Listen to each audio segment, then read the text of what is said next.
Good afternoon. This is Adam Small with Agent Sauce, and this is the Real Estate Marketing Podcast. With me today here in the DK New Media Studios is Doug Carr. Hello, sir. How you doing today, Doug? Always wonderful.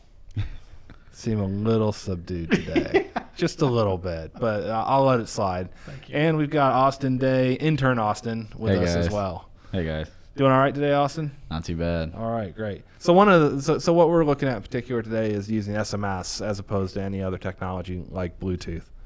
So what are some of the unique ways that you've seen SMS text messaging used for marketing, Doug? Well, I mean, the thing about SMS that's probably different from everything else is that it can be seen as invasive, but that can be used to your advantage. And so the things that I like the best are the just-in-time type messages. So if you're checking your email, you might see the email from yesterday afternoon or this morning, but a text message is pretty much right then and there. And so, for me, I'm not a real estate agent, but for me, it's been, at 11 o'clock, my favorite place to go to eat lunch offers, has a special. A special, that sort of thing, Yeah, right? and So so- more of the text club is what you're talking about Yeah, in and that so- instance, right? Yeah, and so, but it's not every day, right? Right. They use it on slow days, and the thing is, they're texting it right when I'm making a decision about, hey, I wonder where we're going to go to lunch today. Right. Bling, When your belly's starting to grumble Yeah. a little bit, say, hey, I'm hungry here, right? Yeah. Exactly. So, and to get back to your point about being invasive, there's the right way, the legal way to do text messaging here in the United States anyway. And then there's the wrong way, which is any way that's not the legal way is the wrong way. Yeah, right. And there's some pretty steep issues around that as well, steep fines related to that too. So even with text messaging, even if you do have permission, which was the first thing I was going to say, there are all sorts of opt-in permissions and requirements for a text club where you're broadcasting to large groups of people. Even if you do have that permission, you can still be invasive, if you overdo it. Sure. If you send me a message every single day, I may not appreciate that. It's a lot like email. You can Right. overdo it and you can underdo it. You got to find what that happy medium is, so that it's not invasive, but it's still timely, right? So that's a great example. Text clubs are a great example of an effective way to use text messaging. From a real estate perspective, one of the things that we offer and one of the things that we do is a bounce back message, if you will. So you assign a listing a code, and then you put a sign in the yard, a rider or a full size sign, and it's got a call to action on it. It says, hey, text home 2000 to 71813 in order to find out more about this home, right? When the prospective buyer does that, they get information back about the home. They also get the agent's information, and then the agent gets a text message that says, hey, this buyer, this phone number has texted about this particular listing, and then the agent knows right then and there that this person is sitting in front of that home and they're checking it out, right? Yeah. So it's a great way to generate a lead for real estate agents. Well, and it's not just a lead, right? I mean, that's a hot lead standing in front of a property that they looked Literally up and- right yeah. there, right then. Yeah. Yeah. So that they're interested in it, right? Right. And it's funny because we also do a toll-free call capture, and it's on the same sign, generally speaking. And one of the things we tell agents is, if you get a lead like this, you need to make sure you respond quickly because Right. they're right there. Like you said, Doug, they're a hot lead. Yeah. But at the same time, you need to respond in the manner in which they contacted you. So if they called the toll-free number, call them. If they texted in, text them back, right? And make sure you do it timely. I cannot tell you how many times I've had somebody say, yeah, I haven't been able to convert any of the leads. Well, when are you following up? Well, the first response is following up. I'm supposed to do that, yes. But then the second response is, oh, well, I usually wait until the next day or the day after, and it just amazes me because really and truly the concept is that is a hot lead. They're right there, right then at that moment, and they're looking at that place. Well, and the expectation when I text something I'm expecting an immediate response back. Right. You're expecting an immediate response back, which the system supplies. Yeah. But then if you get a quick follow-up from the agent, you're still in the context of, hey, I just texted in, so, it's perfectly normal and acceptable, Yeah. as opposed to maybe a day later where you go, who is this? What is this about? Oh yeah, I was there yesterday. So, so Yeah, there's, that actually happened to me last year going into my junior year. Me and my buddies were looking for a house for us all to stay in, and I texted a couple properties trying to get more information, and I got the information I needed, looked at them, and then about a week later, I heard some follow-ups from real estate agents a week later asking me about the properties when I was already moving into. We actually picked a townhome, and I was moving into the townhome and got emails and couple calls, and Right. I was like, really? So a week later, right? Yeah. And as opposed to, how did you end up picking the place? I ended up just going off the information that I had that they automatically send back to you, and then we ended up looking at another property. And With an agent? no, we actually just ended up going with a townhome afterwards. And you're And supposed to help me out a little bit here. Go, the agent that responded is the one I went with. But it's even better, No, right? it is better, right. No agent responded, so he just went and found a townhome and did it himself. Well, based off the information that Yeah. you'd gotten, right? So. But if an agent would have responded to him immediately, he might have moved into their location. Exactly. So yeah, I think the big thing is, there was no next step for us. It was, okay, we looked at this property. Even if we were interested, what do we do? Right. So there's probably a lack of a call to action inside the text message, saying, hey, contact me for more info, or let me help you out, or something along those lines as well. I'm surprised that, that's a perfect opportunity, especially one, it's a good tool to do the text and find out the property information. Right. From a buyer standpoint, right? Right, That's cool right. that I can do that. But maybe I'm not cool about text messaging so much, right? So I don't want to have a dialogue back and forth with the real estate agent. So it seems to me like it's a perfect opportunity for the real estate agent to open that up and say, hey, I noticed that you requested this information. Did you want to give me a call or email, or, and Right, ask them, right.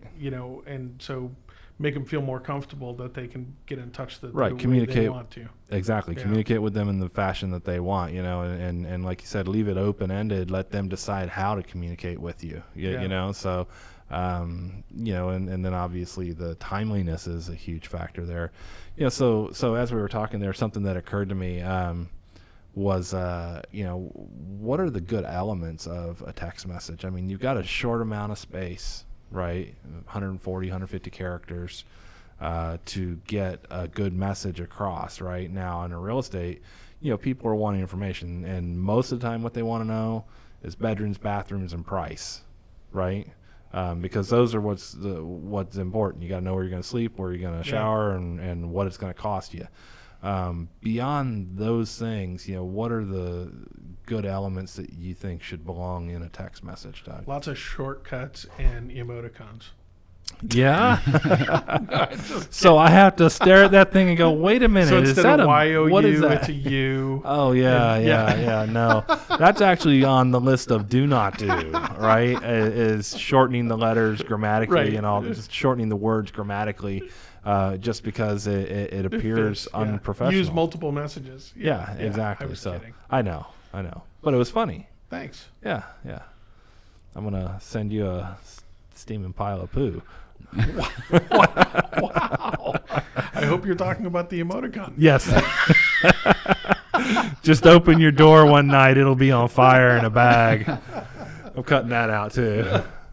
So what are the elements then, Doug?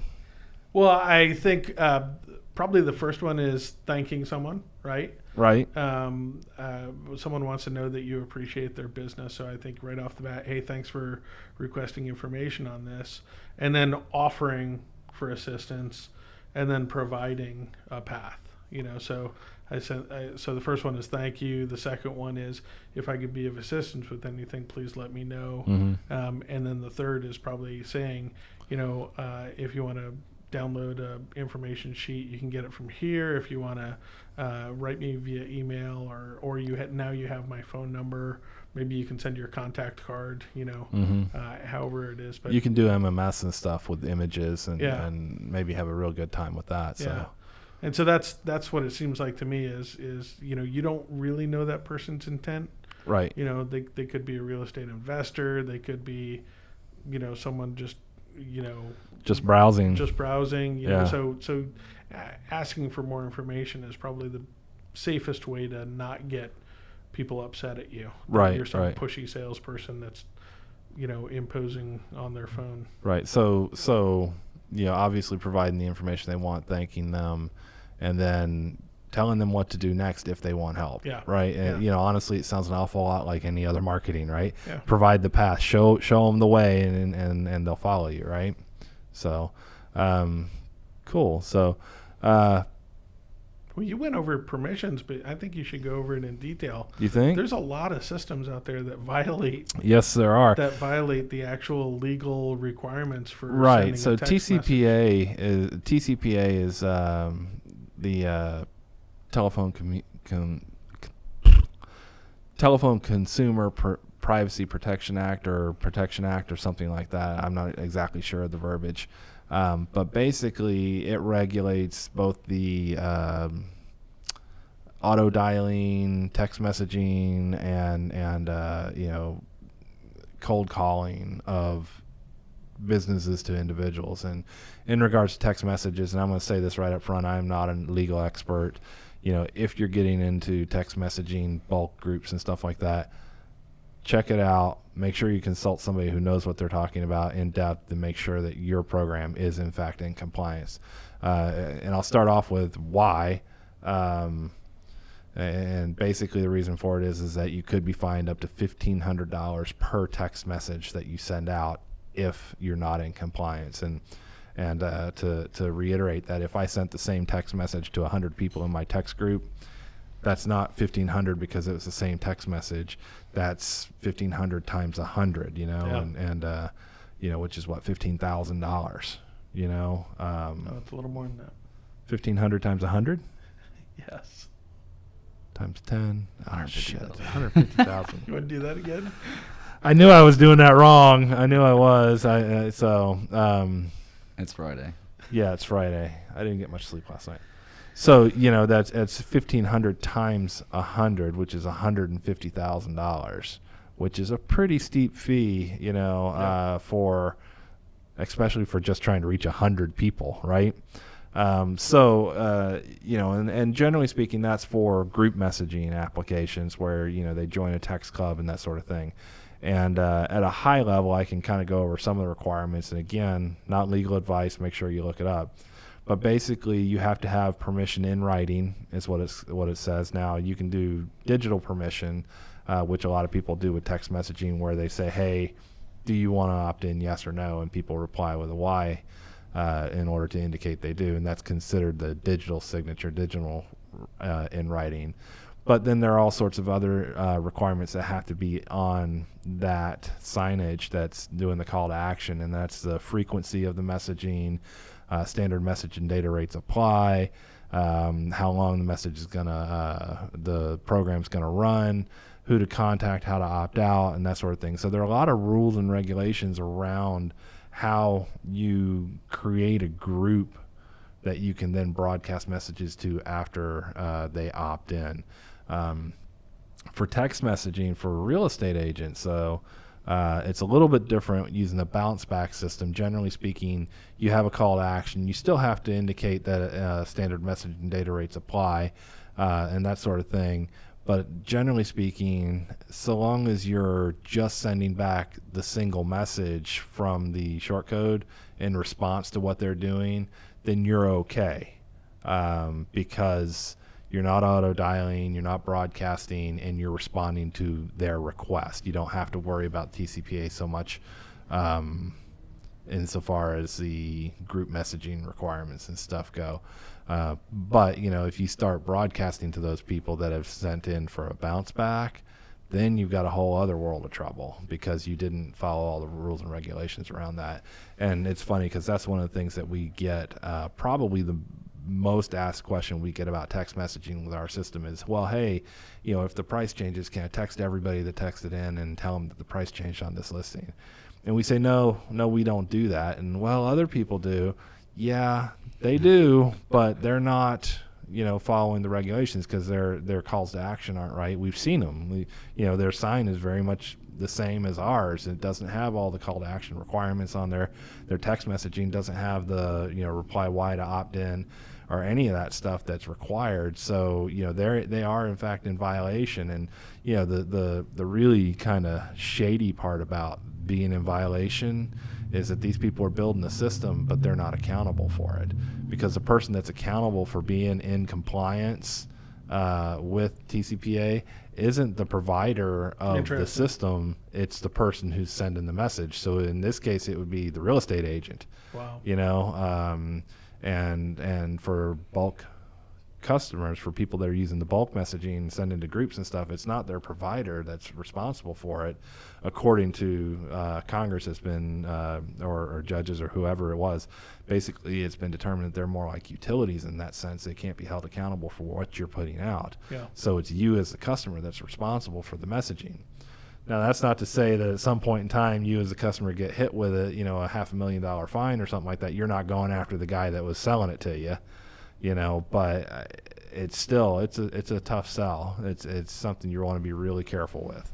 And is there with email, you have permission to email people that you already do business with? Right. Is it the same with text messaging? It is not. You have to have the whatever the version of written permission is that indicates you have rights to contact that individual. And on top of that, you still have to make sure that your calls to action and everything comply with the TCPA rules and regulations too. So even if you have written permission, if that written permission doesn't comply with TCPA insofar as, hey, this is how you opt out, this is how long the program's going to run, this is how many messages you can expect per month, that sort of thing, you can still be not in compliance. You can still be not in compliance with TCPA and still be held liable even though you have written permission. So you need to make sure that your program from front to back is complete in so far as staying in compliance with those regulations. So now that we've scared you to death, to use text messaging, use it. Go run right out and use it. We've talked a lot about the fines and stuff like that. Around it, and in part just to impart the seriousness of making sure you're doing it right. Some of the benefits of text messaging for real estate, though, are, a lot of our customers will not put out flyers anymore, and that has a twofold effect. They save money on gas, paper, and ink, number one. And number two, people that want information on the house are then texting in, so you're turning them into leads right there in the yard instead of them picking up a flyer and running off with it and then searching for it online and maybe contacting a different agent to work with. So there are a lot of benefits that way, and then from a selling perspective or from a listing presentation perspective, you walk into a seller's listing presentation and they see that you're up to date with technology and working hard to stay current, and it looks impressive in your resume of marketing tactics that you're using trying to get their listing sold as quickly as possible, because that's what everybody wants. So cool. Yeah. Austin, you got anything else to add? Nope. No. What are other events that real estate agents would want to send a text message? So you've got the initial mobile tour request. Right. For when else would you recommend it? Again, it's going to come down to if they have the opt-in permissions and stuff, right? So assuming that they do have opt-in permissions, you could send a text message around to remind people of a open house, right? Would probably be a really good opportunity for that. But again, you have to have those permissions. Beyond that, probably neighborhood events. If there's a special festival going on, like downtown here on the Circle, there's something today. I don't know what it is, but they have half the city shut down trying to drive around down here, and the parking lots are full. So, stuff like that maybe applies to your group, your area, would probably be good for real estate agents, because what that does is just reinforce that the real estate agent is an authority in that area. So it's not a, hey, I'm promoting you and trying to make money off you right here and now. You're just providing something of value to the agent, or not to the agent, but to the consumer, whether they're a buyer or a seller, related to the area in particular. And then, one of the more common thoughts on this, and I'm not sure that the frequency needs to be real high, is mortgage rates, interest rates on your mortgage, right? So, it changes daily, more or less, and it can be something that's hard to keep up with. And what happens is when people start looking to buy or sell, mostly when they're looking to buy, they start watching the mortgage rates. A lot of people will start watching that mortgage rate, see what it is, see if they can get the absolute best possible mortgage rate they can. And if it hits a certain number, then they're going to be more eager to go out and lock in a loan so they're ready to buy when they want to. So those are probably the three things off the top of my head that I can think of. Like I mentioned earlier, the price change thing, again, if you've got the right permissions, then have at it. I think it's a great idea, kind of cultivating your buyers list sort of thing. But beyond that, I would run with those three topics there. And I think something to probably clarify is that we're talking about bulk texting, which is, sending to an entire group of people, as opposed to a one-to-one text where you say, hey, Mary, I know that there's this festival downtown and thought you and John might like it. That's not the same as sending to 100 different people or 1,000 different people at the same time. So, if you're texting from your phone directly, generally speaking, you don't have much in the way of concern with TCPA regulations. Of course, if you're doing hardcore selling and bothering or texting a bunch of people that didn't really want your message to begin with, and you're persistent about it, then you may be opening yourself up there too. So I don't know. So what are your thoughts, Doug? Well, and then you want a system, right? You want a system. You don't want to sit here texting off of your own phone, and so right. You've got to have a system where you can bulk message and auto respond and then measure response rates and everything else, right? Right, and that's again for the bulk messaging stuff you do, but even for the bounce back messaging, you want a system which, again, similar to what Agent Sauce does with the bounce backs and stuff like that. So because they'll use a short code, they'll use and the benefits of using a short code is that people understand that it is in fact a commercial use and application with the short codes, and then you have the ability to receive and send a lot more messages with the short code than you do with a regular phone or a regular phone number, and you can reply a lot simpler. You can set up the bounce back so that it immediately goes back. So let's just close this out. Any final thoughts for you, Doug? No, I think it's it's a powerful tool, but you got to use it wisely. That's it. Exactly. Austin? No, I think you made a lot of good points. Great. So if you want to see how text messaging for real estate agents works in the Agent Sauce system, you can text HOME 2000, HOME 2000 to 71813. You'll get a bounce back message, and I'll get your phone number, and I will call you right away, I promise. So thanks for listening, and have a great day.